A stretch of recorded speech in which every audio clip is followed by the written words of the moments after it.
Hello, everybody. This is Suzette Biernon, redefining my 60s on my own terms, and welcome to my channel. If this is your first time, a hearty Southern girl, welcome. I want you to sit back, relax.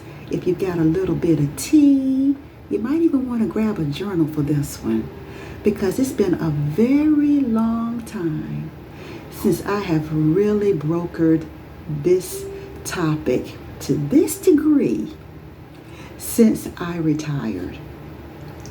But I've been experiencing some conversations with different people that have brought this back up for me. Today's episode is going to be about how to properly vet a good relationship partner. And I'm going to do it from the standpoint of a woman vetting a man, whether it's for a long-term committed relationship, living together, being the way you want to do it, or whether you really want to be married. This is the episode that you cannot afford to miss. Now, I know y'all are probably wondering why I have this on my hand. I'm going to tell you the short. I'm not going to make it a long story. I'm just going to give you the quickie version. I had the pleasure of visiting my aunt, who is my mother's last living sister, on Easter Sunday. She's in her 90s, and you cannot tell to look at her. She has so much life in her, and my sister and I decided to go and spend some time with her over these holidays. Great visit. As I was leaving and going down the steps from the deck, a bee went by me, buzzing around me, and I automatically swatted at it, not realizing that the railing was so close to my hand. So I went wallop. I didn't break my hand. I didn't fracture anything, but boy, did it hurt. And so in order for me to sleep last night, I had to put this trusty cast, I guess that's what you call it, whatever you call it. I had to put it on my hand, and it has really helped stabilize my hand as it's continued to grow. So yeah, that's what happened. And I felt so silly. I felt so silly about it. But I did. I went whop and bam. So yeah. This is going to have to heal. But I'm glad it didn't fracture and I didn't do anything worse. I went to my chiropractor and he did a test to see if there was a fracture there. And thank goodness I didn't fracture my hand. So I'm just going to have to deal with it healing and the soreness. But the prognosis for me looks really good. Okay, so that's what's happened. That's why I'm wearing this right now. But let's talk about it, y'all. For those of you that are new to me, for many years I was a coach. I started out as a life coach, and then I helped some friends, giving them some good business advice, and it kind of evolved into relationship coaching. But life was teaching me and preparing me to coach in relationships all along. It just wasn't my emphasis. I was still a student. I was still learning. There was still some things that I needed to resolve within myself before I guess God said, okay, you're ready now. And things evolved to me being a relationship coach. But because I had retired from the business of it, meaning, the marketing, the having to get clients, the having to make budget, all these different things that go into being the sole proprietor of your business. Because I retired from the business part of it in that wise, I hadn't really been talking a lot about relationships. There are, however, 2 episodes that I've done in my Redefining My 60s. There are 2 episodes that I encourage you go back and look for. One is redefining me in my 60s or at age 65. And the other was redefining marriage at 65. So those are very good companion episodes to go with this. But I'm getting ready to go deep, y'all, into properly vetting a relationship partner. One of the things that I have observed and I found disconcerting, even at this age, is that the way that people go about determining whether someone is a good relationship prospect tends to not be any different whether the person's in their 20s versus a person in their 60s.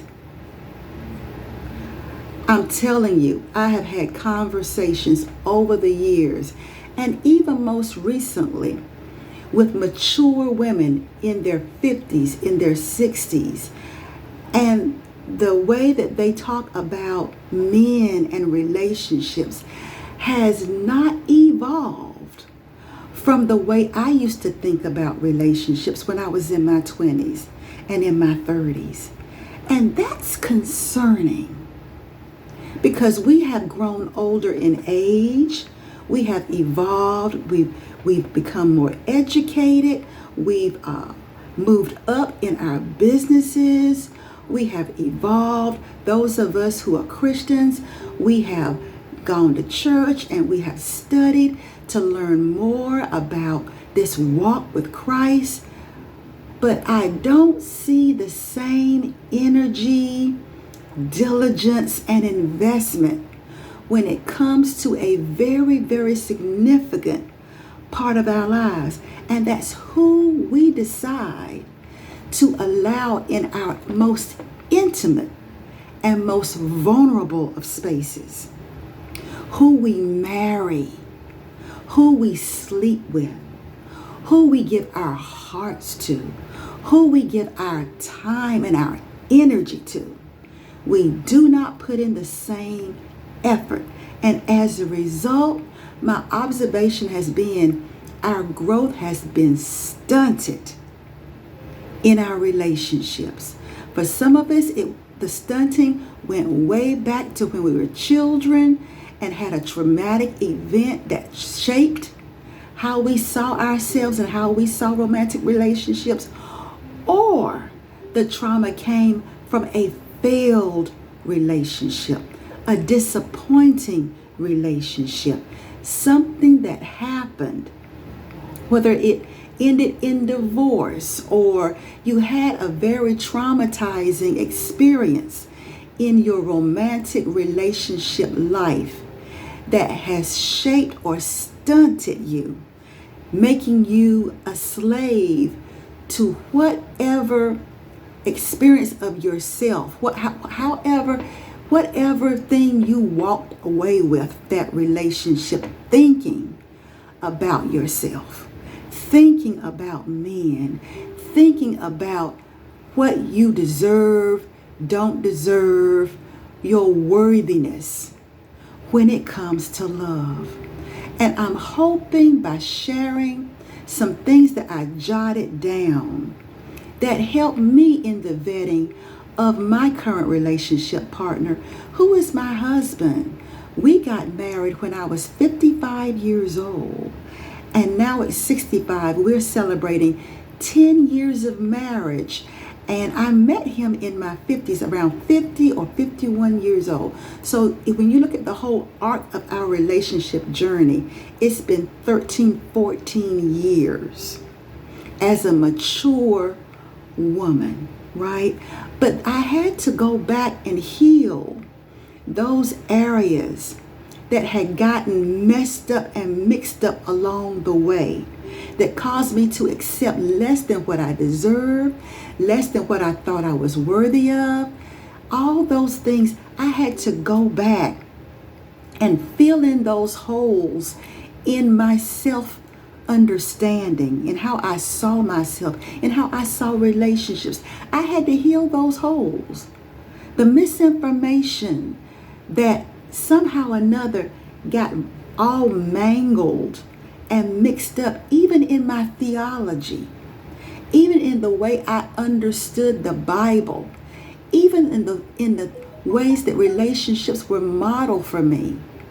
For a long time, I would see people in relationships. I would see husband and wife smiling at each other, holding hands, older people, sitting on the porch, smiling at each other, having that same love and devotion for one another.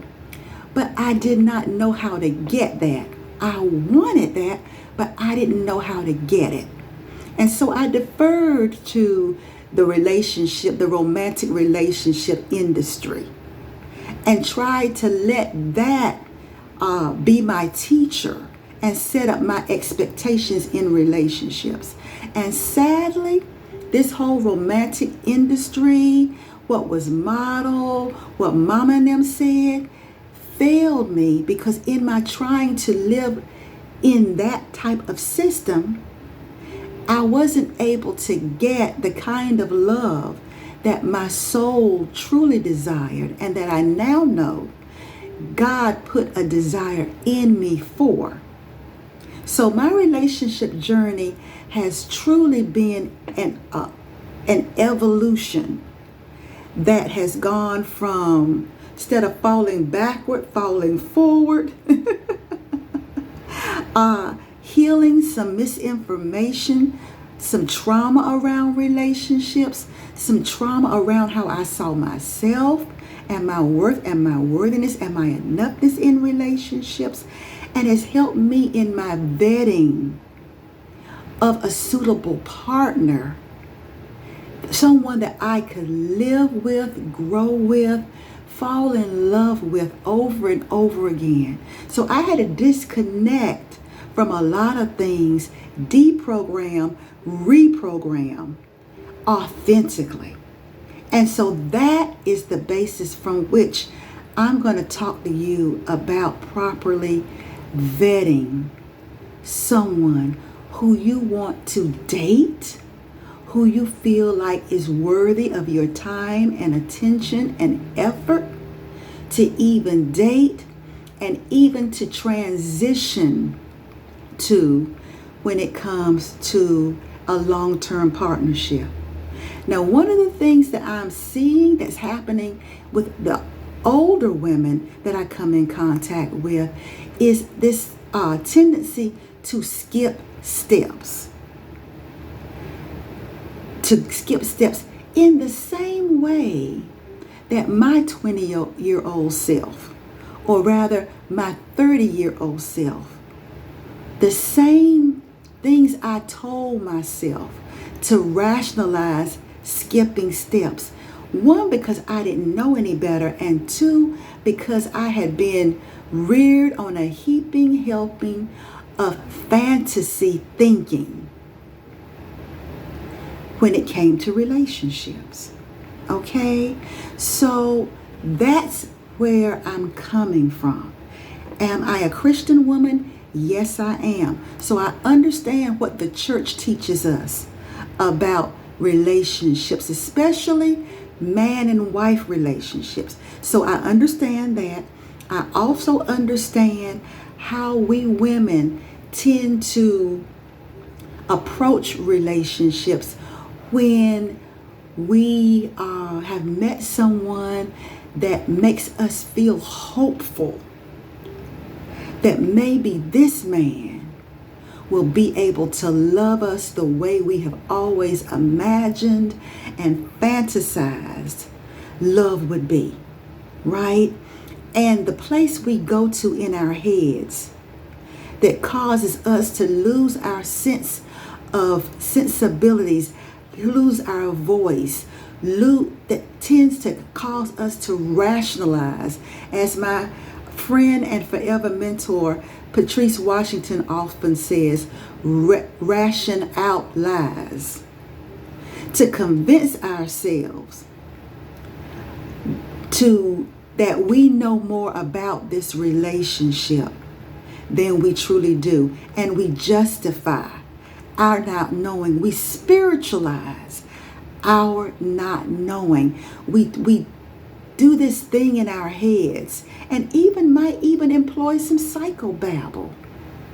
We allow ourselves to intellectualize what should not be intellectualized, that feeds into this myth that we create that doesn't dissipate. The euphoria doesn't dissipate. The smoke doesn't clear until once we say, I do. Right? Or get close to it. And I don't want you to really see the man for who he really is and whether he's a suitable partner for you after you said I do. I want you to have the tools that you need, the questions that you need to have answered before you say I do. Because I'll be honest, it's easier to repent and ask God to forgive you for slipping, having sex with a man, than it is for you to marry that man and then find out he wasn't all you thought he was. If you're going to make a mistake, it's easier to recover from something you got to repent for, right? Outside of marriage, than to have to repent for a bad marriage and all the ups and downs you took yourself through. All the suffering you allowed yourself to go through. All the hurts and pains you got to be healed from. Most of all, the lack of self-trust that you got to garner back for yourself. And the journey that it takes in order to do it, that oftentimes we women do not take. So are you ready? Get your pen, get your paper. Let's go in.